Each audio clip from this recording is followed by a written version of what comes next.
আম্মা, আমি অনেকদিন মায়ের বাড়ি যাইনি তো, মা বারবার ফোন দিচ্ছে যাওয়ার জন্য, তো আমি গিয়ে কয়দিন থেকে আসতাম।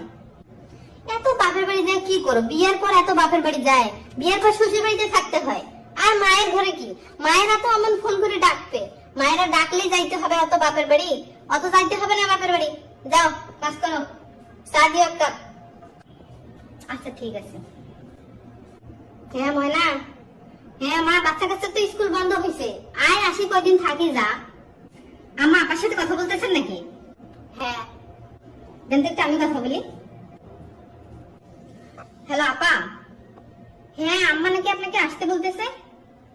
আরে আসার দরকার নাই, এত বারবার মানুষ মায়ের বাড়ি আসে নাকি? বিয়ের পর শ্বশুর বাড়িতেই থাকতে হয়, মায়ের বাড়ি এত আসা যায় না। আর মায়ের কি, আপনার মা তো আপনাকে আসতে বলবেই, আসতে বললেই কি আপনাকে বারবার আসতে হবে?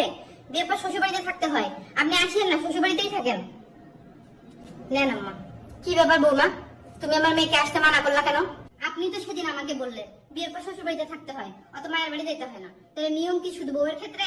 আপনার মেয়ের ক্ষেত্রে কোনো নিয়ম নাই? ও বাপের বাড়ি যাইতে চাইলে বলেন বাপের বাড়ি যাওয়া যাবে না, আর মেয়েকে আপনি বারবার ফোন করে বাড়িতে আসতে বলেন।